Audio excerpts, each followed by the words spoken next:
تعلیم اور تربیت یہ انسان کے لیے ہے، حیوان کے لیے نہیں ہے۔ حیوان کے لیے کوئی قید و بند نہیں ہے۔ بعض اوقات آپ نے دیکھا ہوگا کہ بعض بکریاں ہیں یا بعض بھینسیں ہیں، آپ جتنا چارہ دیتے جائیں گے وہ کھاتی جاتی ہیں، بعض کھا کھا کے ان کا پیٹ پھٹ جاتا ہے، کیونکہ حیوان کے پاس قید و بند نہیں ہے۔ لیکن انسان وہ ہوتا ہے جو حدود الہی میں چلتا ہے، یعنی اگر کسی انسان کا اس کی شہوت پہ کنٹرول نہیں ہے، اس کے حرص پہ کنٹرول نہیں ہے، تو وہ حدود انسانی سے نکل کے حدود حیوانی میں داخل ہو جاتا ہے۔ شأن انسان یہ تھا کہ انسان لامحدود تربیت پانے کی صلاحیت رکھتا ہے۔ تسلسل پہلی مجلس سے چلتا ہوا آیا کہ پہلے ہم نے پوچھا کہ انسان دنیا میں آیا کیوں ہے؟ مقصد دنیا میں آنے کا عبادت کا مطلب اللہ کی معرفت۔ پھر معصوم نے فرمایا معرفت کہاں سے ملے گی؟ جس نے اپنے نفس کو پہچانا اس نے خدا کو پہچانا۔ پھر سوال ہوا اگر یہیں سے معرفت ہونی ہے تو انسان کی تعریف کیا ہے؟ تو ہم نے بتایا انسان کمالات نباتی، کمالات جمادی، کمالات حیوانی رکھتا ہے، لیکن اس کے اندر ایک چیز ہے جو ان سب کے پاس نہیں ہے، وہ یہ ہے کہ انسان تربیت پانے کی صلاحیت رکھتا ہے۔ دوسرا، انسان ہمیشہ طالب کمال رہتا ہے، جہاں اسے کمال نظر آ جائے یہ اس کے پیچھے دوڑتا ہے۔ کنفیوژن یہاں ہوتا ہے کہ یہ جس شیطان یا نفس جس چیز کو کمال دکھاتا ہے اسے، وہ حقیقت میں کمال ہوتا نہیں ہے۔ اب مجھے کیسے پتا چلے کہ میں جس چیز کا عاشق ہوں وہ کمال ہے کہ نہیں ہے؟ تو معصوم فرماتے یہ دیکھو وہ فنا پذیر ہے کہ نہیں ہے۔ اگر اسے فنا آ رہی ہے وہ کمال نہیں ہو سکتا۔ دنیا کی کوئی ایسی چیز نہیں جو ہمیشہ باقی رہے۔ یہ جسم جس سے ہم محبت کرتے ہیں، آج 30 کا، کل 35 کا، پھر 40 کا، آخر میں پوسیدہ ہوتا جاتا ہے، تو جسم پوسیدہ ہو کر بتاتا ہے کہ میں صاحب کمال نہیں ہوں۔ گھر میں سیب لے کر آؤ گے، ایک ہفتے میں کیڑے پڑ جائیں گے۔ آم لے کر آؤ گے، 4 دن کے بعد کالا ہو جائے گا۔ یہ اس دنیا کی حقیقت ہے۔ جو بھی چیز لے کر آؤ گے بائی ٹائم وہ کیا ہو جاتی ہے؟ فرسودہ ہو جاتی ہے۔ اسی لیے بہترین چیزیں کھاتے ہو، لیکن خدا بدبودار ترین وضعیت میں بنا کے ان کو باہر خارج کرتا ہے۔ کیوں؟ اللہ چاہتا تو کچھ اور بھی کرتا، لیکن وہ تجھے بتاتا ہے یہ جو آج حسین ہے اس کی انتہا بدبو ہے۔ آغا نراکی فرماتے ہیں دنیا کی کوئی ایسی لذت نہیں جس کی انتہا نجاست نہ ہو۔ کھانا کھاؤ انتہا نجاست، پانی پیو انتہا نجاست، لذت نکاح انتہا نجاست کا۔ پھر تو عجیب آدمی ہے، ایسی لذتوں کا عاشق کیوں بنتا ہے جن کی انتہا نجاست ہے؟ اس چیز کے عاشق بنو جس کی ابتدا بھی نور ہے، انتہا بھی نور ہے۔ یہ انسان اگر صاحب عقل ہو تو چیزوں کو درک کر سکتا ہے، سمجھ سکتا ہے۔ اب سوال یہ کہ میں اپنی تربیت کتنی کرتا ہوں؟ پہلے مجھے یہ سمجھنا چاہیے یہ جو مشین خدا نے مجھے دی ہے، دنیا کی سب سے کمپلیکیٹڈ ترین مشین اگر ہے انسان ہے۔ آپ کمپیوٹر سمجھ سکتے ہو، آپ گاڑی سیکھ لو گے چلانا، کیمرہ سیکھ لو گے چلانا، سائیکل سیکھ لو گے چلانا، لیکن جس مشین پہ آج تک ریسرچ ہو رہی ہے وہ کس کی مشین ہے؟ انسان کی مشین ہے۔ صرف آنکھ پر لوگ پی ایچ ڈی کر دیتے ہیں، یعنی ابھی تک صرف نظام آنکھ کو سمجھنے کے لیے دنیا آج تک ریسرچ کر رہی ہے۔ 1,60,000 سیل ہیں تمہارے وجود میں، ایک بہت بڑی کائنات ہے تمہارے وجود میں۔ اب سوال یہ ہے کہ اس مشین کو کیسے چلانا ہے یہ مجھے کون بتائے گا؟ اس مشین کو کیسے ہینڈل کرنا ہے یہ مجھے کون سکھائے گا؟ کسی جوان کو گاڑی سیکھنی ہے چلا جائے گا، کافی سینٹر ہیں جو آپ کو گاڑی سکھانا کسی کو پروگرامنگ سیکھنی ہے وہ چلا جائے گا کسی آئی ٹی سینٹر میں پروگرامنگ کسی کو لینگویج سیکھنی ہے چلا جائے گا لینگویج، کسی کو ڈاکٹر بننا ہے بھائی یہ لمس یونیورسٹی ہے یا فلاں یونیورسٹی ہے وہاں چلے جاؤ ڈاکٹری سیکھ جائے گا، M B A, B Com, M Com, جتنے بھی دنیا کے سبجیکٹ ہیں آپ کے لیے کوئی نہ کوئی یونیورسٹی ہے، لیکن ہے کوئی دنیا میں ایسی یونیورسٹی جو مجھے یہ بتائے اس انسان کی مشین کو کیسے چلایا جاتا ہے؟ یہ مجھے کون بتائے گا؟ جو اس کا کریٹر ہے، جو اس کا خالق ہے، جو اس کی باریک بینیوں کو جانتا ہے، جو دنیا کے پورے سسٹم کو جانتا ہے۔ ڈاکٹرز 25 سال پڑھنے کے بعد بھی آپریشن کرتے وقت غلطیاں کر دیتے ہیں۔ جناب گیا سیدھا دانت نکالنے، اس نے الٹا نکال دیا۔ کئی ڈاکٹروں نے آپریشن کرتے اندر کینچی چھوڑ دی۔ کتنی آپریشنز میں غلطیاں کرتے ہیں کہ ہمیں سمجھ نہیں آئی، ہم نے مسٹیک کر لی۔ یعنی جسم کا آپریشن کرتے وقت بھی 25 سال پڑھنے کے بعد بھی ڈاکٹر غلطی کر لیتا ہے۔ تو یہ تو صرف جسم نہیں ہے، جسم اور روح کا مجموعہ ہے۔ کون مجھے سمجھائے گا کہ اس بدن کو کس طرح یوز کرنا ہے، روح کو کس طرح ہینڈل کرنا ہے؟ اب مولا علی نشانی بتاتے ہیں، اہل بیت فرماتے ہیں با ایمان شخص کی نشانی یہ ہے کہ با ایمان بندہ ہمیشہ خوش رہتا ہے۔ اگر میں دن میں 5 وقت کی نماز پڑھ رہا ہوں اور اس نماز پڑھنے کے بعد بھی ڈپریشن اور پریشانی کا شکار ہوں، اس کا مطلب اس نماز نے مجھے کچھ بھی نہیں دیا۔ کہا مومن اصل کی طرح، فارسی میں کہتے ہیں قند کی طرح، اردو میں بولے چلو گڑ کی طرح میٹھا ہوتا ہے، مومن شہد کی طرح میٹھا ہوتا ہے۔ مطلب یہ اندر سے خوش ہوگا تو اگلے کو خوشی دے گا نا، خود ریلیکس ہوگا تو اگلے کو ریلیکس کر پائے گا نا۔ دوسرا فرمان مومن کبھی زود رنج نہیں ہوتا، مطلب بہت جلدی غصے میں نہیں آتا، بات بات پہ ناراض نہیں ہوتا، بات بات پہ چڑھتا نہیں ہے۔ یہ نشانیاں ہیں عدم ایمان کی، یہ نشانیاں ہیں کہ تمہاری روح تجھ سے راضی نہیں ہے، کہ تجھے بہت چھوٹی بات پہ بہت جلدی غصہ آ جاتا ہے، چھوٹی چھوٹی خوشیاں ملتی ہیں اور بہت جلدی تو ناراض ہو جاتا ہے۔ کہ نہیں، مومن ہمیشہ سکون میں ہوتا ہے۔ یہ کیسے ممکن ہے کوئی دن میں 5 وقت اپنے عاشق سے ملے پھر بھی اسے سکون نہ ملے؟ یہ ناراض تب رہتا ہے جب یہ مصلی سے دور ہوتا ہے، یہ غمگین تب ہوتا ہے جب یہ قرآن سے دور ہوتا ہے، یہ غمگین تب ہوتا ہے جب یہ ذکر محمد اور آل محمد سے دور ہوتا ہے۔ آپ کیا سمجھتے ہیں صرف یہ لذتیں دنیا والوں کے لیے؟ صرف ان کے لیے میں قدا ہے، ان کے لیے شراب ہے، ان کے لیے عیاشیاں ہیں؟ کہ اللہ والوں کی بھی عیاشیاں ہیں۔ اللہ والے عیش کرتے ہیں جب دعائے کمیل پڑھتے ہیں۔ ان کی عیاشی کا وقت سحر ہوتا ہے جب یہ اپنے رب سے ہم کلام ہوتے ہیں، اور ان کی جو لذت ہے اس کو اگر وہ محسوس کر دیں۔ کیوں عرفاء کی شاعری میں آپ کو لفظ میں قدا ملتا ہے؟ میں صرف میں وہ جام نہیں ہے جو وہ پی جاتی ہے، یہ جام عشق ہے جو خدا کا پیا جاتا ہے۔ اس میں بندہ غیر عاقلانہ کام کرتا ہے، لیکن عشق خدا میں بندہ اپنی جان کو قربان کرتا ہے۔ تو اب اس مشین کو چلانے کے لیے کسی ایسے کا ہونا ضروری ہے جو کمپلیٹلی اس مشین کی جانکاری رکھتا ہو۔ اب ایک عاقلانہ سوال کروں، پھر ایک حدیث آپ کی خدمت بیان کروں۔ صلوات پڑھیں محمد وعلی۔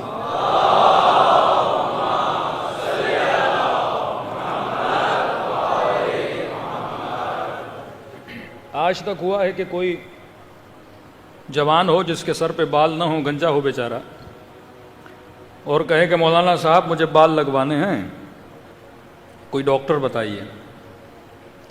تو میں آپ کو لے جاؤں کہوں ایک بہت اچھا ڈاکٹر ہے، اس کی دوائی بڑی زبردست ہے، 6 مہینے کھاؤ گے سر پہ بال نکل آئیں گے۔ اچھا مولانا صاحب چلیے مجھے لے کر چلیے۔ میں آپ کو لے گیا اور جیسے ڈاکٹر کے پاس پہنچے آپ نے دیکھا کہ ڈاکٹر خود گنجا ہے۔ آپ نے کہا مولانا صاحب اتنی با اثر دوا ہے تو اس کے بال کہاں گئے؟ یہ آپ کو کس نے؟ میں نے بتایا، اندر سے آواز آئی نا، جو اپنا علاج نہیں کر سکتا وہ میرا علاج کیسے کرے گا؟ یہ سوال ہے۔ آپ کی کمر میں درد ہوا کہ مولانا صاحب کمر میں بڑا درد ہے، لے کر چلیے، وہ کوئی آپ کو لے کر گیا اور جیسے اس ہڈیوں کے ڈاکٹر کے پاس پہنچے وہ خود کمر پہ پٹا باندھ کے کرسی پہ بیٹھا ہوا ہے، اٹھا نہیں جا رہا اس سے۔ تو آپ نے کہا جو اپنی کمر نہ بنا سکے وہ میری کمر کیا بنائے گا؟ یہ اصول کلی ہے۔ کسی کو کہا چلے آپ کی آنکھیں بناتے ہیں، بڑا حکیم ہے، ایسی دوا دیتا ہے کہ اینک وینک چشمہ وشمہ سب ختم، پہلے دن کی طرح آپ کی آنکھیں کام کریں گی، اور جیسے آپ پہنچے اور ڈاکٹر نے کوئی 10 نمبر کا چشمہ لگایا ہوا ہے۔ تو کبھی ایسے ڈاکٹر کو دکھاؤ گے جس نے اپنا علاج نہیں کیا؟ کبھی ایسے حکیم کے پاس جاؤ گے، ایسے سنیاسی کے پاس جاؤ گے جو اپنا علاج نہ کر سکے، وہ تیرا علاج کیسے کرے گا؟ تو جب تو جسم کے لیے کسی ایسے ڈاکٹر کو تلاش کرتا ہے جس نے پہلے اپنا علاج کیا ہو، تو جسموں کے ڈاکٹر تو دنیا میں بہت مل جائیں گے، لیکن سوال یہ ہے جب میری روح بیمار ہو جائے تو میں روح کی بیماری کے لیے کس ڈاکٹر کو تلاش کروں گا؟ اب جسم کی بیماری ہے، بندے کو شوگر ہو جائے، بلڈ پریشر ہو جائے، بی پی کا ہائی ہونا، بی پی کا لو ہونا، اٹیک کا ہونا، یہ ساری بیماریاں کس کی ہیں؟ جسم کی بیماری ہے۔ روح کی بیماری کیا ہے؟ جھوٹ بولنا، شرک کرنا، یتیموں کا مال کھانا، غیبت کرنا، بت پرستی کرنا، شراب کا پینا، زنا کا کرنا، یہ ساری بیماریاں کس کی ہیں؟ جسم کی ہیں۔ تو روح کی بیماریاں ہیں۔ اب اگر مجھے روح کا کوئی ڈاکٹر ڈھونڈنا ہے تو کوئی ایسا ڈاکٹر ڈھونڈنا ہوگا جس نے زندگی میں کبھی بت پرستی نہ کی ہو۔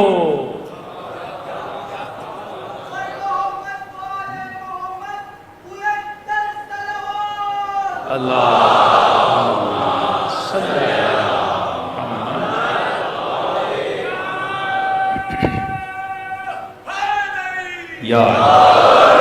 اب کوئی مجھے بولے کہ امیر شام کو ڈاکٹر بنا دو اپنی روح کا، ذرا تو ہوش کے ناخن تو لے۔ روح کی بیماریاں کیا ہیں؟ جھوٹ، فریب، دھوکہ دہی، شراب کا پینا، نشے کا کرنا۔ تو روح کی جس طرح جسم کی بیماری کے لیے تو ایسا ڈاکٹر ڈھونڈتا ہے جو بیماری کا علاج کرنا بھی جانتا ہو اور خود اس بیماری میں مبتلا بھی نہ ہو، تبھی وہ بہت اچھا ڈاکٹر ہوگا کہ اس کی دوا اس کے اوپر بھی اثر کرے۔ تو روح کی یہ جتنی بیماریاں ہیں جنہیں صفات رذیلہ بولا جاتا ہے، اس کے لیے بھی کوئی ایسا ڈاکٹر ڈھونڈنا پڑے گا جس نے کبھی بتوں کو سجدہ نہ کیا ہو، جس نے زندگی میں جھوٹ نہ بولا ہو، جس نے کبھی اللہ کا حق نہ مارا ہو۔ تو پوری دنیا ڈھونڈ کے تھک جاؤ گے، تجھے کبھی ایسے روح کے ڈاکٹر نہیں ملیں گے۔ پروردگارا مجھے ایسے ڈاکٹر چاہیے، میں جاؤں تو کس کے در پہ جاؤں؟ تو اللہ کی آواز آتی ہے انما یرید اللہ لیذھب عنکم الرجس اہل البیت ویطہرکم تطہیرا۔ اگر ایسے ڈاکٹر چاہیے تو در علی اور در فاطمہ پہ آ جا۔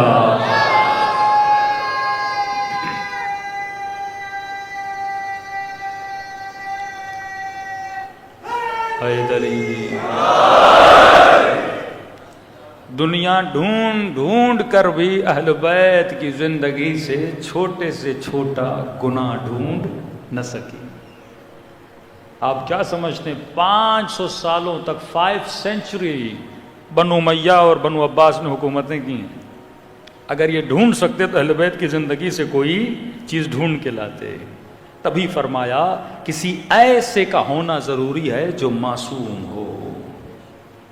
مثال کے طور پہ اللہ کا سب سے پہلا ہادی کون ہے؟ حضرت، پتا ہے کہ نہیں؟ حضرت، شک ہے لوگوں کو کہ آدم ہے کہ نہیں؟ مطلب ابھی تک ہمارا علم یقین میں بدلا نہیں ہے۔ اب ڈرتے ہیں پتہ نہیں مولانا کسی اور کا نام لے لیں، وہی لے گا جو پہلا آیا ہے، کوئی اور نام تو میں بھی نہیں لوں گا۔ سب سے پہلا ہادی کون ہے؟ حضرت آدم۔ اب اللہ کا بیچارہ نبی دنیا میں جیسے آیا، نہ گھر تھا، نہ گاڑی تھی، نہ کھیتی تھی، کچھ بھی نہیں۔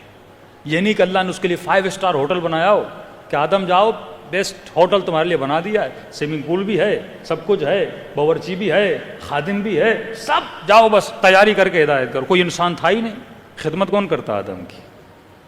خود حضرت آدم آئے، بیچارے نے اپنے ہاتھوں سے گھر بنایا، اپنے ہاتھوں سے کھیتی باڑی کی، سب کچھ خود کیا.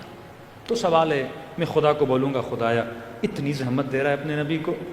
ہمارے کراچی میں کوئی وزیر اعظم صاحب آ جائیں، روڈوں کی صفائی ہو جاتی ہے، کچرا اٹھ جاتا ہے، ہاں دن رات محنت کر کے روڈ صاف ہو جاتا ہے. پروردگارا یہ دنیا کے وزیر اعظم ایم پی ایم این اے آتے ہیں تو گلیاں صاف ہو جاتی ہیں.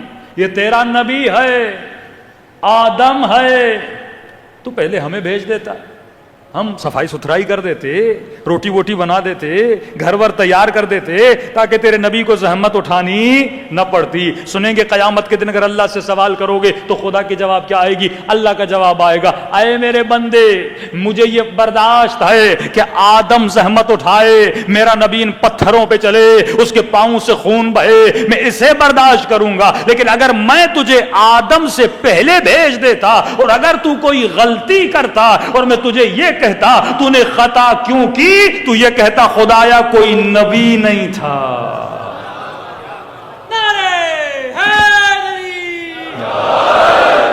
کوئی ہادی نہیں تھا مجھے ہدایت دینے والا. آواز کو تھوڑا بڑھا دیں، کوئی ہادی نہیں تھا مجھے ہدایت دینے والا. تو کہا میں یہ تو برداشت کروں گا میرا بھیجا ہوا ہادی تکلیف اٹھائے، لیکن یہ برداشت نہیں کروں گا تو بغیر ہدایت کے رہے. حسین کو تکلیف میں ڈال رہے ہیں تاکہ تو ہدایت پا سکے. کربلا نہ ہوتی آج یہ مجلس نہ ہوتی. اللہ کو پتا تھا ایک کے بعد ایک امام کو شہید کر دیا جائے گا اور بہت طولانی غیبت کبریٰ ہونے والی ہے. اب جب غیبت کبریٰ اتنی طولانی ہو جائے اور آپ کا اپنے امام کے ساتھ کوئی ڈائریکٹ کنیکشن بھی نہیں ہے تو میری روح کو ہدایت کون دے گا؟ میں کس کے پاس جاؤں ہدایت لینے؟ اللہ کو پتا تھا معاشرہ اتنا بگڑ جائے گا، ایک طرف ٹی وی، ایک طرف فلم، ایک طرف میڈیا، ایک طرف سوشل میڈیا، یہ سب لوگوں کو گمراہ کرنے پہ لگے ہوں گے. تو اس کی ہدایت کا بندوبست کرنا ہے نا. تبھی کربلا میں زینب کو بلایا گیا. اگر عاشورہ نہ ہوتی، کربلا نہ ہوتی، یہ مجلس امام حسین نہ ہوتی، یہ حرارت فی قلوب المؤمنین نہ ہوتی. آج تمہارے دلوں میں حرارت ہے، یہ رب نے ہدایت کا بندوبست کیا ہے کہ حسین اگر تکلیف اٹھائے یہ مجھے برداشت ہے، لیکن میں یہ برداشت نہیں کروں گا قیامت کے دن آ کر تو یہ کہے کہ خدایا کوئی ہادی نہیں تھا، کوئی بتانے والا نہیں تھا. کل قیامت میں اگر کوئی جوان کہے گا نا کوئی ہادی نہیں تھا، خدا کبھی حسین کو لا دے گا، کبھی علی کو لا کے کھڑا کر دے گا. یہ تو تھے میرے ہادی، یہ تو تھے تجھے بتانے والے، لیکن تو نے باتوں پہ عمل کیوں نہیں کیا تھا. تو خدا نبیوں کی تکلیفوں کو برداشت کرتا ہے لیکن یہ سننا برداشت نہیں کرتا کوئی بندہ یہ کہے کہ خدایا مجھے کوئی ہدایت دینے والا نہیں تھا. صلوات پڑھے محمد و آل محمد.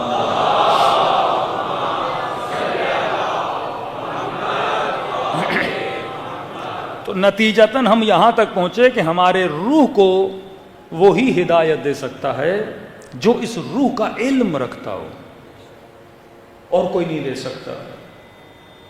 کوئی میڈیٹیشن کرنے والا، کوئی موٹیویٹر اسپیکر ہو وہ نہیں جانتا، کیونکہ وہ خود اپنی روح کو نہیں پہچانتا، وہ خود اپنے پاورز کو نہیں جانتا. ایک اللہ جانتا ہے کہ انسان کیا ہے، دوسرا اس کا نبی، اور نبی کے بعد کون؟ علی ابن ابی طالب. یہ بھی ہم نہیں کہہ رہے، حدیث رسول ہے کہ انا مدینۃ العلم وعلی بابا. میں نے ایک نقطہ انجولی مبارکہ میں دیا تھا، اس سے ریلیٹڈ ہے ٹاپک سے، تبھی دے رہا ہوں. اور یہ سمجھیں میرا ہدیہ ہے آپ سب کو کہ آج کے زمانے میں واقعی اتنے اعتراضات آ گئے شیعوں پہ کہ نسلیں پریشان ہیں کہ ایک طرف مولوی کا کلپ سنتا ہے نوجوان، اب سوشل میڈیا ہے نا، دوسری طرف کسی مفتی کا سن لیتا ہے، پھر فوراً ہمیں فارورڈ کرتے مولانا یہ اعتراض کر رہے ہیں مثلاً ماتم پہ، اس پہ، اس پہ، اس پہ، اس کا جواب کیا ہے؟ ایک تو آج کا جوان زحمت پسند نہیں ہے. آیت اللہ عظمہ سبحانی کی کتاب ہے آئین وہابیت، اس کو خریدیے، پڑھ لیجئے. دشمن کے اکثر آپ کے اوپر شبہات کون سے ہوتے ہیں؟ گنے چنے شبہات. ماتم قرآن سے ثابت کرو، زوجنا قرآن سے ثابت کرو، یہی تو ہوتے ہیں نا، یا علی مدد ثابت کرو، کالے کپڑے کیوں پہنتے ہو، مجلس کیوں کرتے ہو، مرثیہ کیوں کرتے ہو، یعنی مطلب جو آپ کرو گے بولے گا قرآن سے ثابت کرو، جیسے وہ خود جو کرتا ہے وہ سارا قرآن میں، کہ جو کرتے ہو وہ قرآن سے ثابت کرو۔ اب یہ جو میں نے کہا نا کہ اللہ نے ہماری ہدایت کا بندوبست کس کے ہاتھ میں دیا ہے؟ اہل بیت علیہ الصلوۃ والسلام کی۔ ہادی رسول کے بعد 12 ہیں۔ اب وہ کہتے ہیں نہیں، رسول کے بعد جتنے بھی بچے نا سب کے سب ہادی ہیں۔ سبحان اللہ، سب کے سب کیا ہیں؟ ہادی ہیں۔ مطلب امیر شام کے لشکر میں بھی جو تھا وہ بھی سبحان اللہ، علی کے لشکر میں بھی تھا وہ بھی سبحان اللہ، سارے جنت میں ایک کھچڑی بنائی ہوئی مسلمانوں نے۔ اب کیسے ممکن ہے اللہ اتنی بڑی مشین بنائے اور اتنے وائرس چھوڑ دے؟ اینٹی وائرس بھی نہ دے ہمیں۔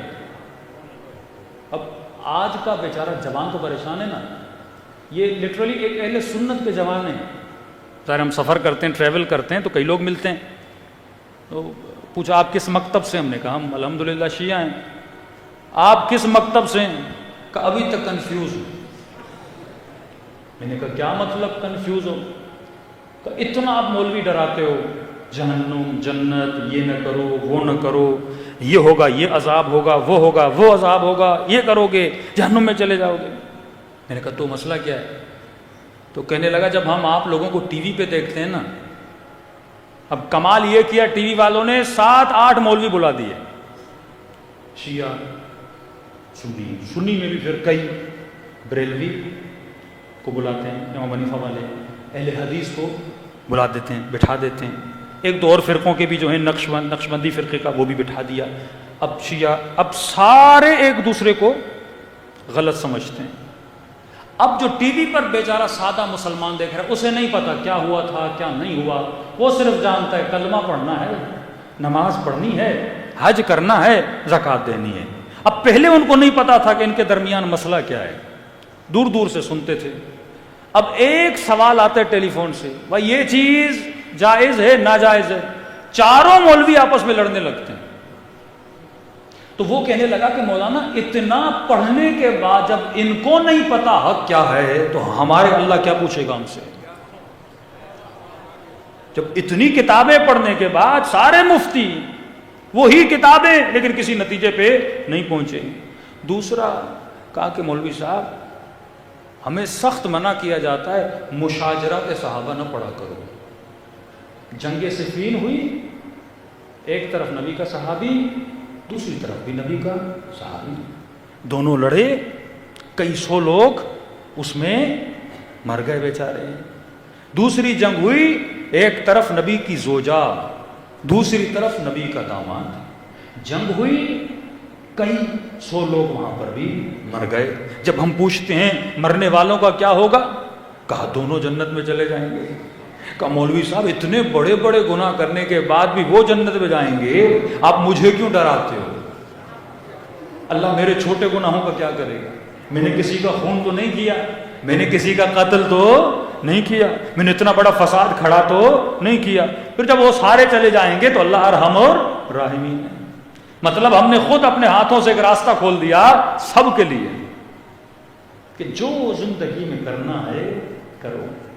یہ ناممکن ہے۔ یہ سارا الزام کس پہ جاتا ہے؟ ریاض باللہ اللہ پہ جائے گا کہ خدا تو نے مجھے پیدا کیا ایک ایسی سوسائٹی میں جو خود کنفیوز ہے، اور یہ کیسا دین تو مجھے دے کر گیا ہے کہ جو کتاب اٹھاؤ، جس مولوی کے پاس جاؤ، جس عالم کے پاس جاؤ، اس نے اس پہ فتویٰ دیا، اس نے اس پہ فتویٰ دیا۔ شیعوں کو یہودیوں نے مارا کیا؟ مسلمانوں نے مارا۔ مسلم کا قتل کرتا ہے۔ ہمیں سب سے زیادہ مسلمانوں نے ایک دوسرے کے بیچ میں جھگڑے بپا کیے۔ تو میں نے کہا نہیں، ایسا نہیں ہے، یہ ممکن نہیں ہے کہ اللہ انسان کو وداؤٹ پلان چھوڑے۔ یہ عبث ہے، پھر خلقت کا مقصد عبث ہے، یہ ہو نہیں سکتا۔ تو مولانا صاحب کیا کریں؟ میں نے کہا کون سی کتاب ہے جس پر 100% ہر مسلمان کا ایمان ہے؟ نام پتہ ہے؟ قرآن۔ میں نے کہا اس قرآن کی کون سی سورت ہے جس کو پڑھنا دن میں کئی مرتبہ واجب ہے؟ کون سی سورت ہے؟ سورۃ الحمد۔ کیوں واجب ہے؟ کبھی سوچا؟ صبح سورہ حمد، دوسری رکعت میں سورہ حمد، ظہر کی 4 رکعتوں میں سورہ حمد، مغرب کی 2 رکعتوں میں سورہ حمد، عشاء کی 2 رکعتوں میں سورہ حمد، ہے کیا اس حمد میں؟ معصومین فرماتے ہیں تمہاری زندگی کا پورا روڈ میپ ہے اس میں، پورا نقشہ دیا ہوا ہے پروردگار عالم نے سورہ حمد میں، اتنا پیارا نقشہ۔ یہاں سے اہل بیت بھی نکلتے ہیں، یہاں سے مدد بھی نکلتی، سب کچھ ہے سورہ حمد میں۔ میں آپ کو تفسیر بتا دیتا ہوں سمپل سی۔ کسی بھی مسلم بھائی کو پکڑیے، بٹھائیے، نہ حدیث کی کتاب کھولنے کی ضرورت ہے، نہ روایت میں جانے کی ضرورت ہے، اسی سورہ حمد میں سب کچھ ثابت ہو جائے گا۔ ایشو یہ ہے کہ ہم پڑھتے نہیں ہیں نا، کیوں ہم کسی حدیث کی طرف جائیں؟ جب بات سمجھ میں نہ آئے، مثلا کہا اقیم الصلاۃ، پتہ چل گیا نماز قائم کرنی، اب کیسے کرنی ہے یہ ہم پھر حدیث میں جائیں گے۔ لیکن سورہ حمد میں اتنی وضاحت ہے پروردگار عالم کی طرف سے کہ پورا قرآن تجھے تب سمجھ میں آئے گا جب تجھے سورہ حمد سمجھ میں آئے گی، تب تک پورا قرآن بھی سمجھ میں نہیں آئے گا۔ اب ہر مسلمان پریشان ہے، میں ہدایت کس سے لوں؟ ہادی کون ہے؟ میرے وجود کو کون جانتا ہے؟ میں اپنی روح کی اگر راستہ پوچھوں زندگی بسر کیسے کرنی ہے، وہ کون سا ڈاکٹر ہے جس کے پاس جاؤں اور مجھے میری زندگی کا علاج ملے؟ آ جاؤ سورہ حمد میں۔ اب تھوڑی دیر کے لیے اپنے ذہنوں کو خالی کیجئے کہ آپ کسی خدا کو بھی مانتے ہیں، آپ شیعہ ہیں، سنی ہیں، جو بھی ہیں، ذہنوں کو خالی کیجئے، بس تصور کیجئے کہ آپ پیدا ہوئے ہیں، آپ کو نہیں پتا میں کون ہوں، بس پیدا ہوا ہوں، مجھے بھوک لگتی ہے، کھانا مجھے چاہیے، شادی کی مجھے ضرورت ہے، یہ سارے حیوانی جذبات میرے اندر ہیں۔ اتنا مجھے پتا ہے کہ کائنات کی کوئی بھی چیز بے مقصد نہیں ہے، ہر شے کا کوئی نہ کوئی بنانے والا ہے۔ ود آؤٹ علم اور ود آؤٹ قدرت کوئی چیز بن نہیں سکتی۔ دنیا کو مٹی نے نہیں بنایا کیونکہ مٹی میں شعور نہیں ہے، علم نہیں ہے۔ اینٹ کے پاس کیا علم ہے؟ کوئی نالج نہیں ہے اس کے پاس۔ کوئی چیز بنانے کے لیے نالج کا ہونا ضروری ہے، تصور کا ہونا ضروری ہے۔ کریٹیوٹی تب تک نہیں ہو سکتی جب تک تصور نہ ہو، علم نہ ہو، رنگ نہ ہو، قلم نہ ہو، حرکت نہ ہو، قدرت نہ ہو۔ یہ سب چیزیں جب ہوتی ہیں تب کوئی کسی چیز کو ہم کیا کر سکتے ہیں؟ بنا سکتے ہیں۔ اب میں نے پوری کائنات کو دیکھا، اب میں کسی خدا کو نہیں مانتا، کسی ولی، کسی ہادی، کسی مذہب میں نہیں ہوں۔ اب میرے سامنے سورہ حمد آئی۔ سورہ حمد اللہ کا بھیجا ہوا پیغام ہے، وہ گائیڈ بک ہے جو اس مشین کے ساتھ اللہ نے بھیجی ہے۔ شروع کرتا ہوں۔ سب سے بڑا اعتراض جو جوانوں پہ ہوتا ہے، شیعوں پہ ہوتا ہے، تو آج کل آپ کے مہربان محمد علی مرزا انجینئر صاحب بھی بڑا کر رہے ہیں کہ یا علی مدد کہنا بدعت ہے، اور قرآن سے بتاتے ہیں بدعت ہے۔ کئی جوانوں نے کہا مولانا اس کا کوئی جواب نہیں دے رہا۔ میں نے کہا سمپل سا جواب ہے، تم قرآن سے باہر نہ نکلو، قرآن میں اللہ نے جواب دیا ہوا ہے۔ بسم اللہ الرحمن الرحیم۔ ترجمہ شروع کرتا ہوں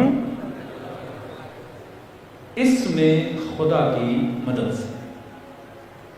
ترجمہ یہ نہیں ہے باللہ الرحمن الرحیم، یہ بھی ہو سکتا تھا شروع کرتا ہوں اللہ سے، نہیں، اس میں خدا سے۔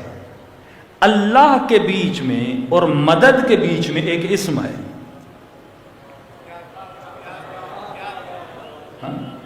جو یہ کہتے ہیں نا ڈائریکٹ اللہ سے مدد مانگنی چاہیے، آگے خدا خود جواب دے گا۔ اللہ کے بیچ میں اور مدد کے بیچ میں، با مدد کے لیے استعمال ہوتا ہے، با استعانت بولتے ہیں، با اور اللہ کے بیچ میں اسم ہے۔ شروع کرتا ہوں اس میں خدا کی مدد سے، اور میرے چھٹے ماں فرماتے ہیں نحن اسماء اللہ، ہم بھی اسماء خدا ہیں۔ نسبت کس کی طرف ہے؟ اللہ کی طرف ہے۔ چلیے کون اللہ؟ مجھے کیا پتا، اللہ تو ہی بتا، میں تو تجھے جانتا ہی نہیں، میں تو پیدا ہوا ایسے سمجھے چوزا انڈے سے نکلا، انڈے سے اس کو کیا پتا مرغی کیا ہوتی ہے، میں بھی دنیا میں آیا، مجھے کیا پتا کون اللہ؟ کہتے گھبرا نہیں، میں خود بتاتا ہوں۔ الرحمن، میں رحیم. میری دو صفات ہیں. ایک صفت ہے کہ میں رحمان ہوں, ایک صفت ہے کہ میں رحیم ہوں. رحمان اور رحیم میں فرق کیا ہے؟ حالانکہ دونوں رحمت سے نکلے ہیں. کہ ایک میں رحمان ہوں مطلب رحیم ہوں مطلب ایک میری رحمت عام ہے, جرنل ہے, سب کے لیے. حیوان, چرن, پرند, جتنی بھی کائنات ہے سب پہ میری رحمت ہے.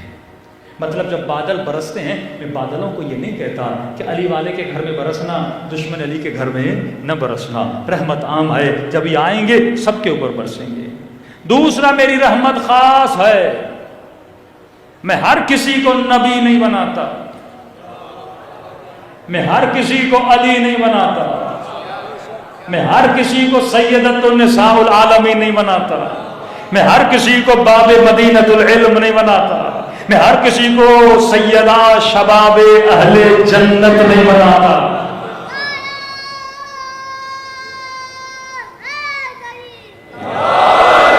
یہ میری رحمت خاص ہے.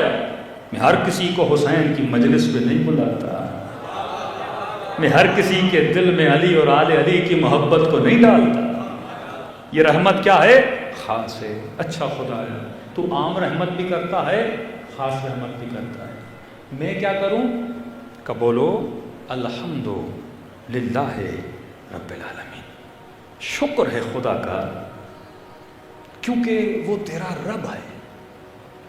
شکر کی بھی وجہ ہونی چاہیے. آپ مجھے پانی کا گلاس دیں گے بولوں گا تھینک یو. آپ مجھے کھانا دیں گے بولوں گا آپ کا شکریہ, آپ نے کھانا کھلایا. آپ مجھے کسی جگہ تک چھوڑیں گے کہوں گا شکریہ, آپ نے کچھ میرے لیے کیا. آپ نے, اے خدا تو نے میرے لیے کیا کیا؟ کہ میرا شکر کرو. کیوں؟ کیونکہ میں تیرا رب ہوں. اگر میں تدبیر نہ کرتا دنیا نہ بنتی. میں مدبر الامور ہوں, میں مینیجر ہوں, مینیج کرتا ہوں پوری کائنات کو. میں نے تجھے بنایا, میں نے تجھے خلق کیا. اور کیوں خلق کیا؟ میں نے تدبیر کر کے تجھے بنایا ہے. تو اپنے وجود کو دیکھے گا, ایک بہت بڑی سائنس ہے تیرے وجود میں. دنیا کی کوئی چیز کسی شے سے جدا نہیں ہے. میں نے تمہارے وجود کو تدبیر کیا. تدبیر کیوں کیا؟ رب العالمین مطلب پورے جہاں کی تدبیر کرنے والا میں ہوں. الحمدللہ رب العالمین. پھر کہتا ہے الرحمن الرحیم. میں رب اس لیے ہوں کیونکہ میں رحمان ہوں. میں رب اس لیے ہوں کیونکہ میں رحیم ہوں. کبھی سوچا؟ میرے مولا فرماتے ہیں 9 مہینہ یہ ماں بچے کو پیٹ میں رکھتی ہے. پیدا ہوتا ہے ماں کو تکلیف دیتا ہے, 9 مہینہ پیٹ میں ہوتا ہے تکلیف دیتا ہے. پیدا ہوتے ہی ماں کا خون چوستا ہے. دودھ وہ خون ہے جو دودھ میں بدلا ہے, یہ صرف لے رہا ہے, دے کچھ نہیں رہا. بچہ ماں سے صرف لے رہا ہے, اسے دے کچھ نہیں رہا. کہ پھر بھی ماں اس سے محبت کرتی ہے, اس کی گندگی صاف کرتی ہے, اس کے ڈائپرز کو چینج کرتی ہے. ماں کو گھن نہیں آتی, اسے تکلیف نہیں آتی, وہ خوشی خوشی کرتی ہے. کہ مولا کیوں؟ کہ اگر وہ ماں کے دل میں رحمانیت کی صفت کو نہ ڈالتا, اس صفت کی وجہ سے یہ ماں سب کچھ کر رہی ہے. آج لاؤڈ کے ساتھ پتہ نہیں کیا مسئلہ ہے, کبھی کم ہو رہا ہے کبھی زیادہ ہو رہا ہے. صلوات پڑھے محمد وآل محمد.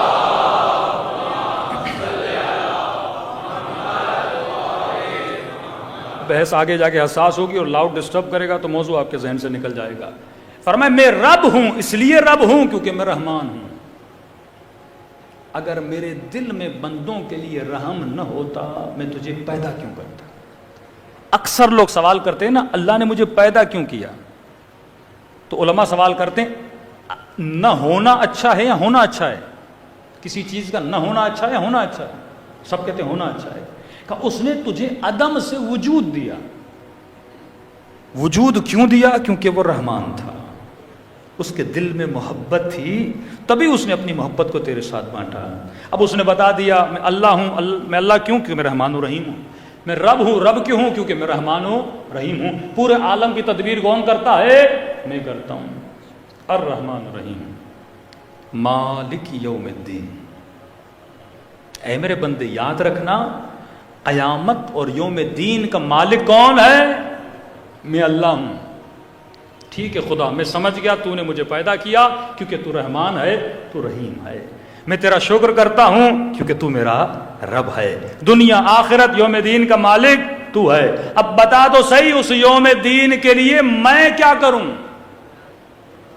کوئی پلان دے مجھے۔ اسکول بن گیا، یہ اسکول اس کے لیے، اب میں اس اسکول میں آ کے کروں کیا؟ کوئی سلیبس دے مجھے، میری ڈیوٹی کیا ہے دنیا میں آنے کے بعد، میں دنیا میں لایا کیوں گیا؟ اللہ ہدف دنیا بتاتا ہے، کہتا اب بول ایاک نعبد وَإِيَّاكَ نَسْتَعِينُ۔ یہاں پہ وہابی شیعوں سے بڑا کھیلتے ہیں، بیچارے جوان پریشان ہو جاتے ہیں۔ سمپل شبہ ہے جس کا جواب میں بھی دے دیتا ہوں۔ ایاک نعبد، یہ شبہ محمد علی مرزا نے بھی کیا، ایک کلپ بن جائے تو اس کو بھیج دیجئے گا۔ ایاک نعبد وَإِيَّاكَ نَسْتَعِينُ، ترجمہ تیری ہی عبادت کرتا ہوں، تجھ ہی سے مدد مانگتا ہوں۔ مفتی کہتے ہیں یہ بھی تو ہو سکتا تھا نا، نعبد ایاک نستعین ایاک، لیکن کہا نہیں، پہلے کہا ایاک نعبد، حصر کیا، مطلب تیری ہی عبادت کرتا ہوں، مطلب کسی اور کی نہیں کرتا، تجھ ہی سے مدد مانگتا ہوں۔ تو کہتے ہیں مطلب میں کسی اور سے مدد نہیں مانگتا، پھر تو یا علی مدد کیوں کہتا ہے؟ اب ان کا سارا فوکس علی پر ہے، سارا فوکس کس پر ہے؟ مولا علی پر ہے۔ اچھا ٹھیک ہے، چند لمحوں کے لیے ہم اس تفسیر کو، اس ترجمے کو جس طرح ہے اسی طرح مانتے ہیں۔ ایاک نعبد، اس کو ذرا تھوڑا پیچھے رکھتے ہیں، ایاک نستعین، ایشو ہے ایاک نستعین پہ، کیا اے خدا میں تجھ ہی سے مدد مانگتا ہوں۔ جب حصر کر دیا نا، تجھ ہی سے مدد مانگتا ہوں، مطلب کسی اور سے، کسی، مولا علی کو تھوڑا ذہن سے باہر نکالیے، کسی اور سے مدد نہیں مانگتا۔ پھر تو ڈاکٹر سے مدد کیوں مانگتا ہے؟ سمپل ترجمہ ہے، میں کسی سے مدد نہیں مانگتا۔ یہ نہیں ہے اس آیت میں کہ علی سے نہ مانگو ڈاکٹر سے مانگو، یہ نہیں ہے اس آیت میں گاڑی سے مدد مانگو اہل بیت سے نہ مانگو۔ آیت سریعاً حکم دے رہی ہے تجھ ہی سے مدد مانگتا ہوں، کہ نہیں زندہ سے مانگ سکتے مردہ سے، اس آیت میں نہ زندہ ہے نہ مردہ ہے، یہ تو تیرے فلسفے ہیں نا، یا زندہ کے لیے ہے فلاں مردہ کے لیے، اس میں تو پڑھتا کیوں ہے؟ پہلی بات تو جمپ کیوں مار رہا ہے؟ عقل مند شیعہ وہ ہوتا ہے جب یہ تفسیر بٹھا کے پڑھو نا، پہلا کام یہ کرنا اسے جمپ نہیں مارنے دینا، وہ فوراً جمپ مارے گا حدیث میں، فوراً سورہ ہم سے نکل کے کسی اور صورت میں جا کر، نہیں، اللہ نے اسی صورت کو پڑھنے کے لیے بولا ہے، جواب بھی اسی میں ہونا چاہیے۔ میں بھی سورہ ہم سے باہر نہیں نکلوں گا، تجھے بھی سورہ ہم سے باہر نکلنے نہیں دوں گا۔ اگر کوئی اور آیت اسی طرح واجب ہوتی جس طرح سورہ ہم کو پڑھنا واجب ہے، آپ باہر نکل سکتے تھے، لیکن جب یہ روڈ میپ ہے تو کلیئرٹی بھی اسی کے اندر ہونی چاہیے، باہر نکلنے ہم نہیں دیں گے۔ اب یہ بتا، تو ماں سے مدد کیوں مانگتا ہے؟ پیدا ہوتے ہی تیری ماں تیری مدد نہ کرے تو اپنی نجاست کو صاف نہیں کر سکتا۔ تو ڈاکٹر سے مدد کیوں مانگتا ہے؟ تو انجینئر سے مدد کیوں مانگتا ہے؟ تو ریڑھی والے سے مدد کیوں مانگتا ہے؟ اے مولوی، تو مشہور ہونے کے لیے یوٹیوب سے مدد کیوں مانگتا ہے؟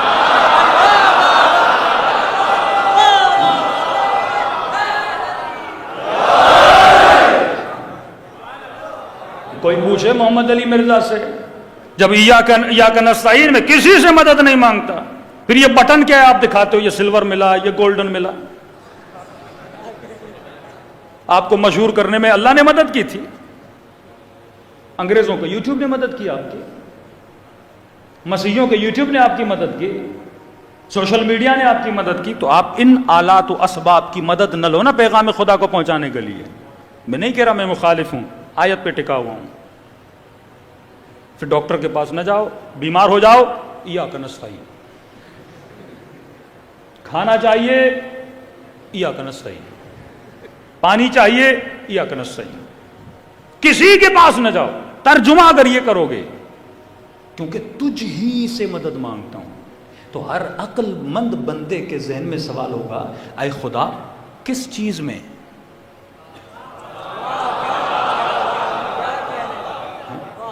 کس چیز میں؟ یہ تو ممکن نہیں ہے کہ میں ہر شے میں تجھ سے مدد مانگوں. اب ظاہر کپڑے میں خود پہنوں گا، سفر پہ جانا ہے گاڑی کی مدد لوں گا، کبھی گدھے کی لوں گا، کبھی گھوڑے کی لوں گا، ہاں کھانا کھانا ہے روٹی کی مدد لوں گا پیٹ بھرنے کے لیے، کچھ بھی کر، کبھی آواز پہنچانے کے لیے لاؤڈ کی مدد لوں گا. کس چیز میں تجھ ہی سے مدد مانگتا ہوں. اللہ کی آواز آئے گی، عقل نہیں ہے؟ پہلا جملہ نہیں پڑھا تم نے؟ ایاک نعبد، تیری ہی عبادت کرتا ہوں. واہ، یہ ایاک نعبد ایاک نستعین کے بیچ میں کیا ہے؟ واو ہے، واو عاطفہ جو اگلے جملے کو پچھلے جملے کے ساتھ ملاتا ہے. اے خدا تیری ہی عبادت کرتا ہوں اور تیری عبادت میں تجھ ہی سے مدد مانگتا ہوں.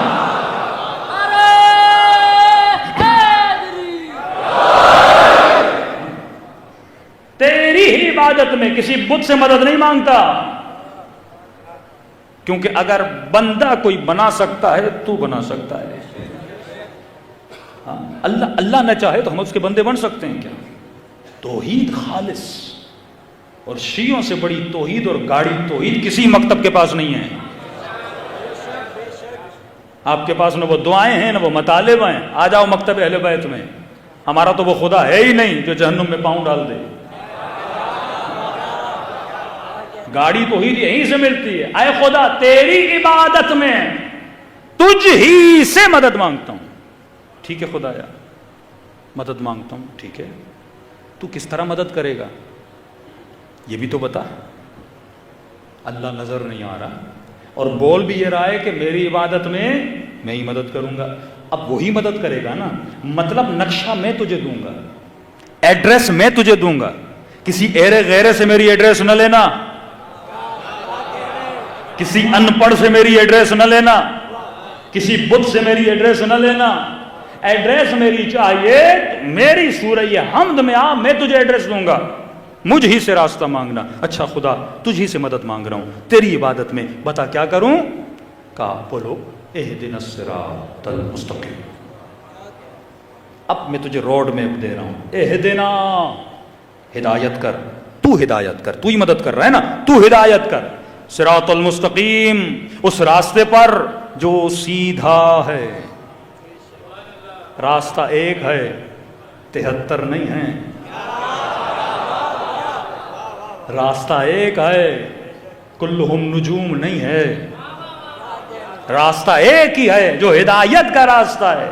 اہدنا، ہدایت کر صراط مستقیم پر. اب بندہ کنفیوز ہوتا جائے گا، اے خدا صراط مستقیم یہ ہے کیا؟ صراط مستقیم ذرا ڈیفائن تو کر، صراط مستقیم کیا ہے؟ مجھے کیا پتا صراط مستقیم کیا ہے؟ اللہ کہتا ہے گھبراؤ نہیں، ڈیفینیشن میں خود دوں گا.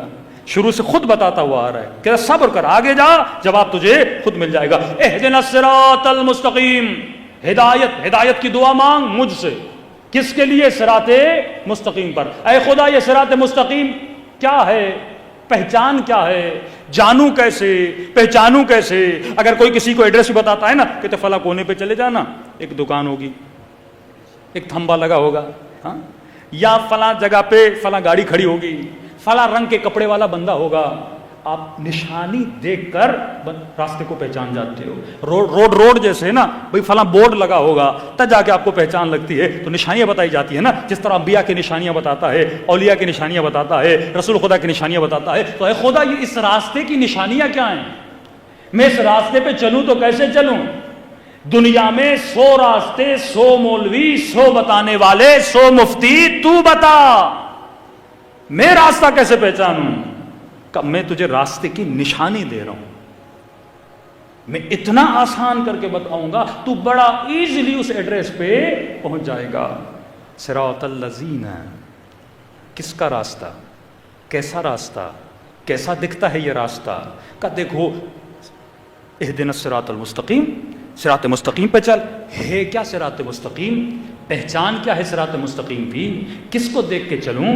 مثال کے طور پہ اگر مجھے کوئی ڈبہ بھی بنانا ہے، پہلے سے کوئی نقشہ تو ہو، کوئی سانچہ تو ہو جس کی کاپی کر کے میں کچھ بناؤں. تو بتا تو صحیح میں کروں تو کیا کروں؟ آواز آئی یہ ان کا راستہ ہے. صراط الذین انعمت علیہم، یہ ان کا راستہ ہے جن پر میں نے اپنی نعمتوں کو نازل کیا ہے.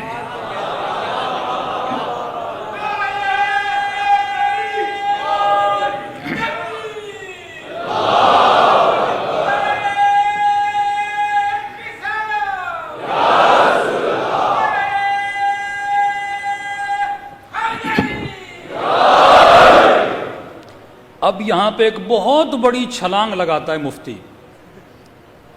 آپ نے ٹانگوں کو پکڑ لینا ہے, بھاگنے نہیں دینا اسے. فوراً جمعے کا خطبہ دے گا, کہے گا صراط مستقیم پہ چلو. کن کا راستہ ہے؟ انعمت علیہم, جن پہ اللہ نے نعمت نازل کی. لوگ پوچھیں گے مفتی صاحب کون ہیں؟ کہ والسابقون السابقون اولئک المقربون, جو سب سے پہلے ایمان لائے. بدر والے, احد والے, میٹھے میٹھے پیارے پیارے, یہ بولتے ہیں, لٹرلی بولتے ہیں کہ ان کا راستہ ہے. تو کسی کو یہ پتا نہیں خدا جب ساری ایڈریس حمد میں دے رہا ہے تو مجھے کہیں اور کیوں لے جا رہا ہے؟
لیکن تو یہ بتا, ایک مکھی پر اللہ کی نعمت ہے کہ نہیں؟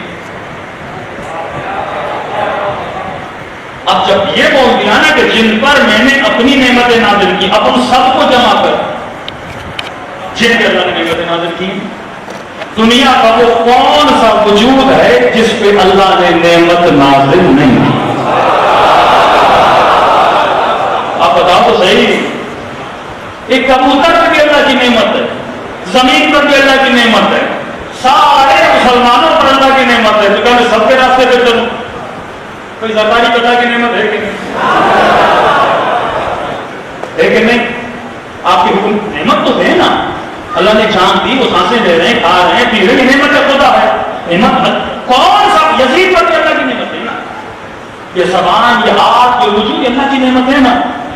تو کل یزید بولے میرے اوپر اللہ کی نعمت ہے, بولے تو انعمت علیہم. اگر یہ ترجمہ, جب آپ ایک لفظ عام بولتے ہو نا, مثلا ایک چیز کا عام ترجمہ, تو عام میں فضل, پھر اللہ پر واجب ہے اس کو تخصیص دے, خاص کرے. مثلا میں بولتا ہوں یہ پیسے ہیں مومنین کے لیے, تو آپ پوچھو گے مولانا کون سے مومنین؟ کراچی والے, حیدرآباد والے, ایران والے, کس کے لیے آپ ڈونیشن دے رہے ہو؟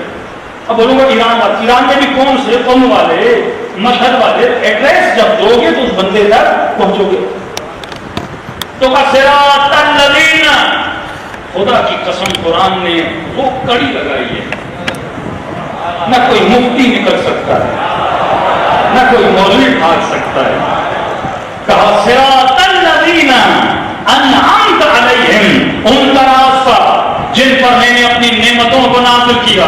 تو میں سوال کروں گا پروردگار, تو نے نعمت آیت قاسمی پہ بھی کی, تو نے نعمت آیت سیما برگاہ میں آنے والوں پر بھی کی, تو نے نعمت انسانوں پر کی, تو نے نعمت حیوانوں پر کی, تو نے نعمت پرندوں پہ کی, تو نے نعمت چوٹیوں پہ کی. دنیا کا کوئی ایسا وجود نہیں ہے جس پہ تیری نعمت نہ ہو. اب بتا تو صحیح, ان سارے نعمت والوں میں سے میں کن کے راستے پر چلوں؟ ذرا ایڈریس کو کلیئر تو کر دے. تو اللہ کی آواز بھائی, گھبرانے کی ضرورت نہیں ہے. میں دو صفت بتا کے جا رہا ہوں, جن کے اندر یہ دو صفات ہیں وہ نعمت والے ہیں. خدایا صفت تو بتا. آواز انعمت علیہم غیر المغضوب علیہم, پہلی صفت یہ ہے میں ان پہ کبھی غضبناک نہیں ہوا.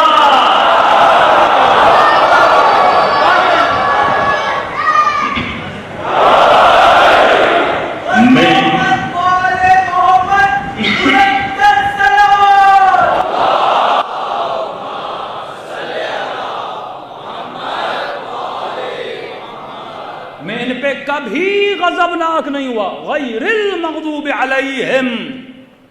اب جو جنگ احد میں بھاگے کہتے نہیں اللہ نے معاف کر دیا. ہم نے کب کہا نہیں کیا؟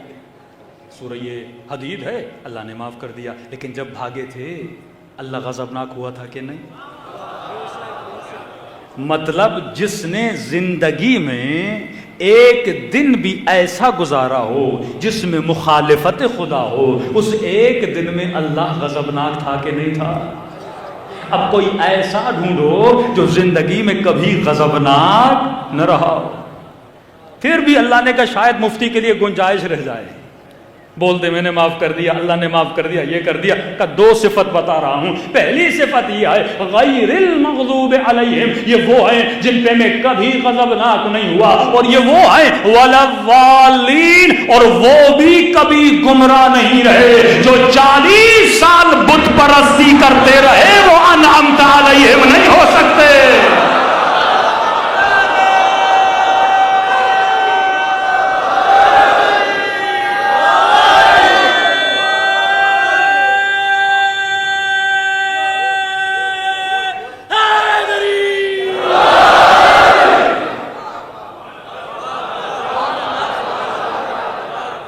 نہ میں نے کوئی شعر پڑھا، نہ شاعری کی، نہ اپنا تخیل بتایا، یہ خدا کا کلام ہے جس کو ڈیلی مسلمان پڑھتا ہے اور راستے ان کے پہ چلتا ہے جو ضالین بھی ہیں، غیر المغضوب بھی ہیں. اب کہا کہ اگر کوئی غصے میں آئے تو اس کے غصے کا پتہ کیسے چلتا ہے؟ چہرے سے. چہرہ سرخ ہو جائے بندہ غصے میں، چہرہ پیلا ہو جائے بندہ غصے میں. اللہ تو جسم نہیں رکھتا. مجھے کیسے پتا چلے وہ کن پہ غضبناک ہوا؟ اے خدا تیرا چہرہ مجھے نظر نہیں آتا، مجھے کیسے پتا چلے؟ آواز آئی فاطمہ تو بضعۃ منی، فاطمہ میرے جگر کا ٹکڑا ہے، جس پہ یہ غضبناک ہو اس پہ میں غضبناک ہوتا ہوں.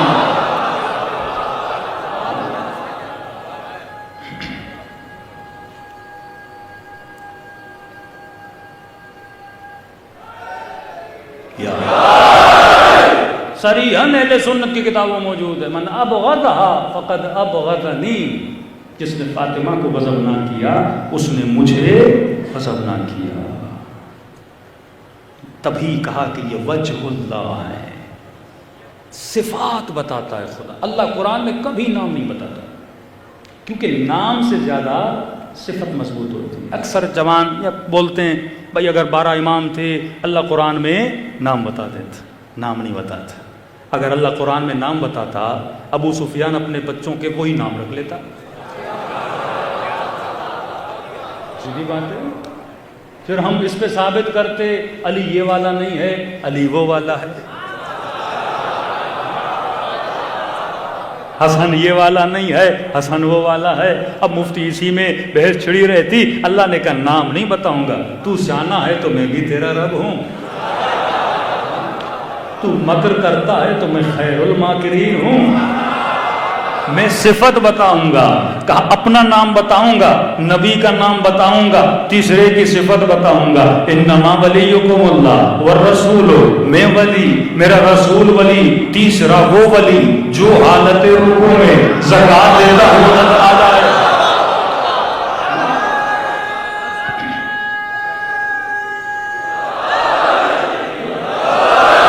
بڑا آسان ہے. سب سے جا کے پوچھیے رکوع میں زکوٰۃ کس نے دی؟ کہتے علی نے دی. سب کہتے ہیں علی نے دی. انما یرید اللہ میں بھی نام نہیں بتا رہا، صفت بتا رہا. یہ ہر طرح کی نجاست سے دور رہتے ہیں. جگہ جگہ صفت اظہر ہوتی ہے، صفت علم ہوتی ہے. اب مثال کے طور مجمع میں کسی کو 5 لاکھ دوں اور بولوں حیدرآباد چلے جاؤ، دوں گا نہیں، مثال دے رہا ہوں. حیدرآباد چلے جاؤ اور فلاں آدمی ہے نام علی ہے، اسے جا کے 5 لاکھ دو. آپ حیدرآباد چلے گئے اور آپ نے اعلان کیا مولانا نے 5 لاکھ دیے، بولا جس کا نام علی ہے اسے دے دو. پورا حیدرآباد جس کا نام علی ہے سارے جمع ہو جائیں گے.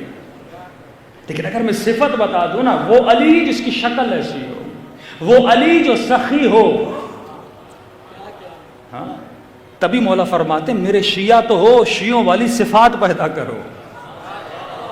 قیامت میں یہ نہیں بولا جائے گا علی کے شیعہ ہیں، وہاں صفات پکاری جائیں گی۔ وہ شیعہ جو سخی تھا، وہ شیعہ جو نماز پڑھتا تھا، وہ شیعہ جو تہجد گزار تھا، مثلا وہ خاتون جو زینبی تھی، با حیا تھی، با پردہ تھی، یہ صفات جب ہوں گی تو صفات سے پہچانا جاتا ہے۔ تبھی خدا قرآن میں صفت بتاتا ہے یوم تری المؤمنون والمؤمنات یسعی نورہم بین ایدیہم وبایمانہم، قیامت کے دن ایسے مومنین آئیں گے جن کے چہروں سے نور نکل رہا ہوگا۔ تو یہ صفت ہے۔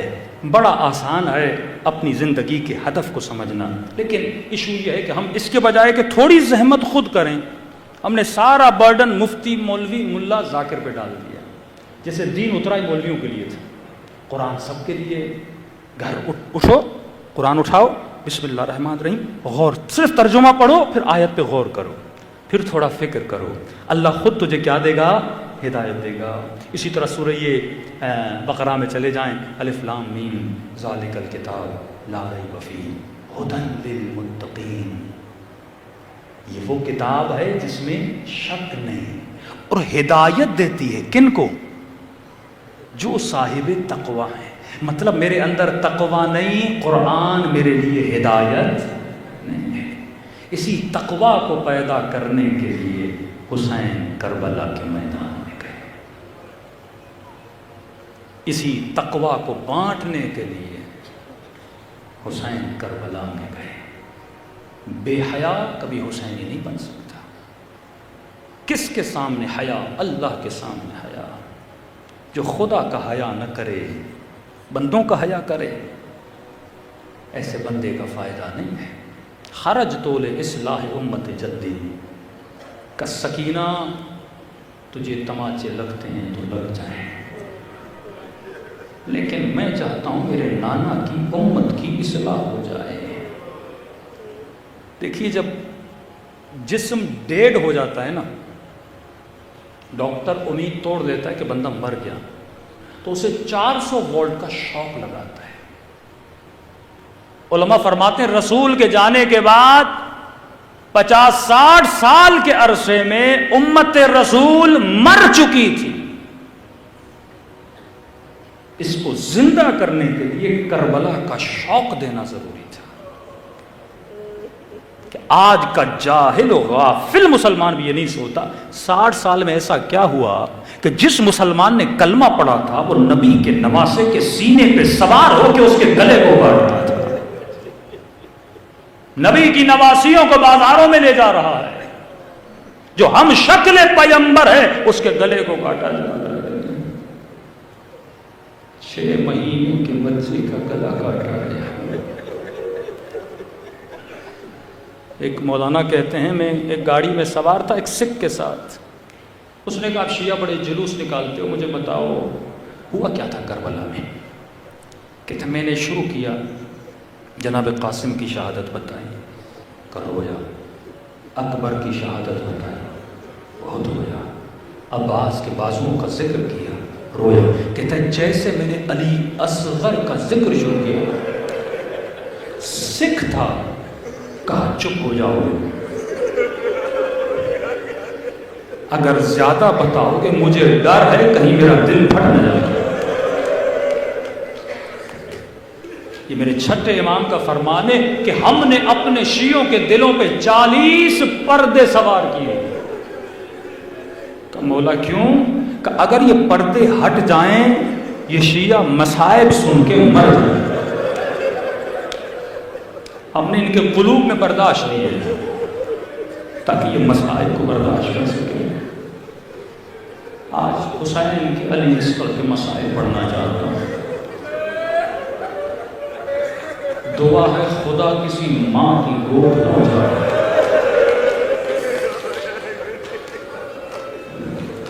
جو صاحب اولاد ہیں، 2 اہل بیت کی نصیحتیں ہیں کہ جن کی 4-5 سالہ بچیاں ہیں نا، وہ کبھی اپنی بیٹیوں کو تماچے نہ مارے۔ بالاخص فرمایا جن بیٹیوں کا نام سکینہ اور فاطمہ ہے۔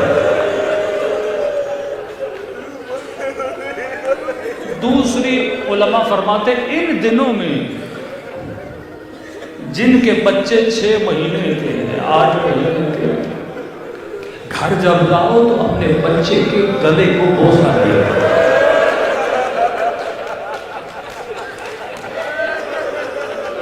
کیونکہ جب بچے کے گلے کو بوسہ دو گے نا پھر محسوس کرو گے حسین پہ کیا گزری ہو، پھر کہا کرو السلام علیکم یا ابا عبداللہ۔ خدا جانتا ہے امام زمانہ کے دل پہ کیا گزر رہی ہے، دلوں کو کربلا لے جائیں، سلام کریں اپنے مولا کی مظلوم میں۔ السلام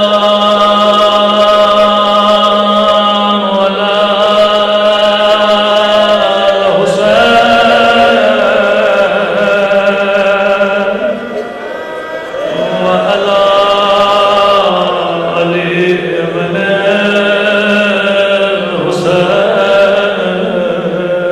سب مل کے وعلی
علی اصغر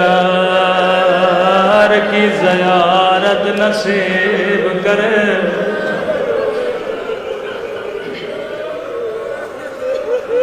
میں نے یہ جملہ کہا آپ سب نے سنا، ایک زائر کربلا گیا، ہر قبر کی زیارت کے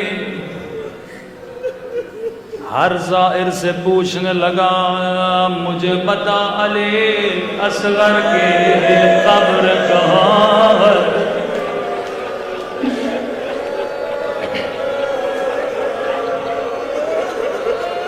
سب نے کہا ہمیں نہیں پتا۔ آیت اللہ کشمیری کے پاس گیا، کہنے لگا قبلہ میں نے سنا ہے حسین نے خیموں کے پیچھے اپنے ننھے سے بچے کو دفن کیا تھا، لیکن مجھے کوئی نہیں بتاتا علی اصغر کی قبر کہاں ہے۔ آقا کشمیری نے کہا مجھے بھی نہیں پتا، مجھے 2-3 دن کا وقت دے، میں کتابیں پڑھوں شاید مجھے پتا لگ جائے۔ آقا کشمیری کہتے ہیں میں نے ساری تاریخ کی کتابیں چھان ماری، لیکن کہیں پہ ذکر نہیں تھا علی اصغر کی قبر کہاں۔ تہجد کا وقت تھا، کہتے ہیں میں نے مصلی بچھایا، امام حسین سے توسل کیا، میں نے کہا مولا آپ کے عزادار علی اصغر کا پوچھ دے، مجھے بتائیے میں کیا جواب دوں۔ رو رو کے کشمیری کو نیند آ گئی، خواب گیا تھا میں امام کی زیارت نصیب ہوئی، فرمایا کشمیری میرے عزاداروں کو بتا دے آج کے بعد میرے علی اصغر کی قبر تلاش نہ کر۔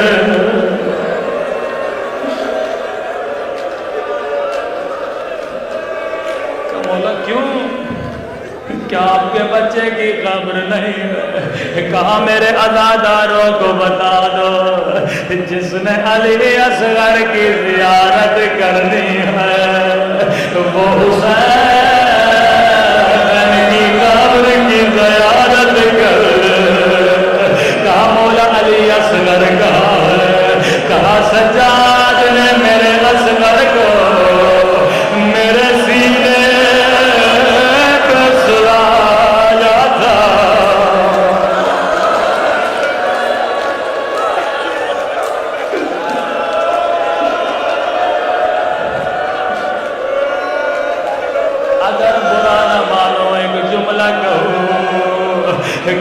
سجاد نے علی اصغر کو میرے سینے پہ سلایا تھا، میں کہوں گا علی اصغر بڑے خوش نصیب ہو کہ بابا کے سینے پہ سوئے۔ ایک ننھی سی بچی تھی جو بابا کے سینے پہ اور سونے کی عادی تھی، وہ زندان شام میں بابا بابا کر کے مر گئے۔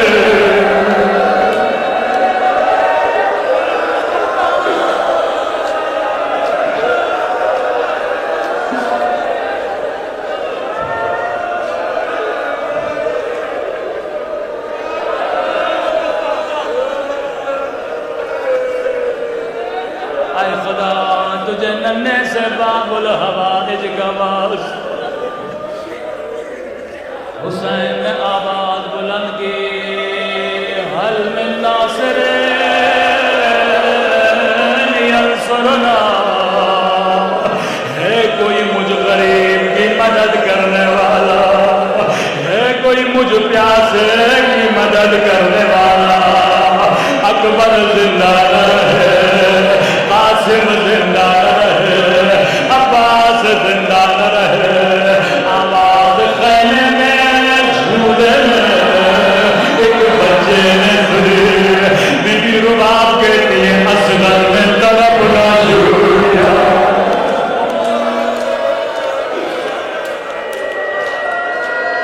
خود کو جھولے سے زمین پہ گرا، رباب نے کہا مولا حسین میرے بچے کو چین نہیں آتا، جیسے خیمے میں آئے علی اصغر کو حسین نے ہاتھوں پہ اٹھایا۔ اب تصور کر کے رونا، عرب میں رسم تھی چھوٹے بچوں کو سفید کپڑے میں لپٹا جاتا تھا۔ حسین نے کہا رباب سفید کپڑا لا کر دے، اپنے ہاتھوں سے اصغر کو لپٹنا شروع کیا، ایسے لپٹ رہے تھے جیسے بچے کو کفن پہنا رہے ہو۔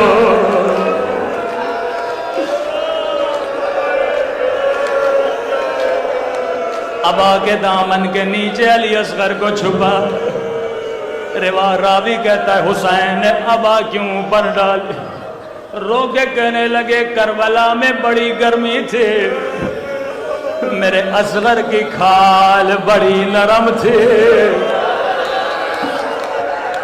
ابا کے دامن کے نیچے چھپا، فوج اشکیا نے سمجھا حسین قرآن لائے، فرمایا فوج یزید اگر تیری دشمنی ہے تو حسین سے ہے، میرے 6 مہینے کے بچے نے تیرا کیا بگاڑا؟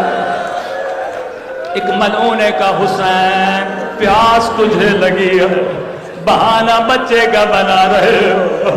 امام نے علی اصغر کو ہاتھوں پہ اٹھایا، کہا علی اصغر حجت خدا ہو، حجت تمام کرو۔ بچے نے خشک زبان نکالے، فوج یزید منہ چھپا کے رونے لگے۔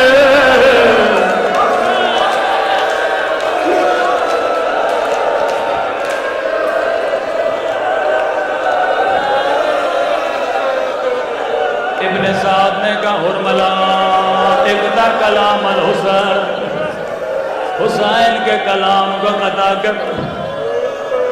ملعون نے تیر و کما اٹھایا، تیر مارنا چاہا، ہاتھ لرزے، تیر گر گیا۔ دوبارہ تیر اٹھایا، ہاتھ لرزے، تیر گرا۔ ابن سعد نے کہا حرملا کیا حسین سے ڈرتے ہو یا علی اصغر سے ڈرے ہو؟ کہ حسین سے نہیں ڈرا، علی اصغر سے نہیں ڈرا، لیکن جب تیر چلانا چاہتا ہوں ایک کالے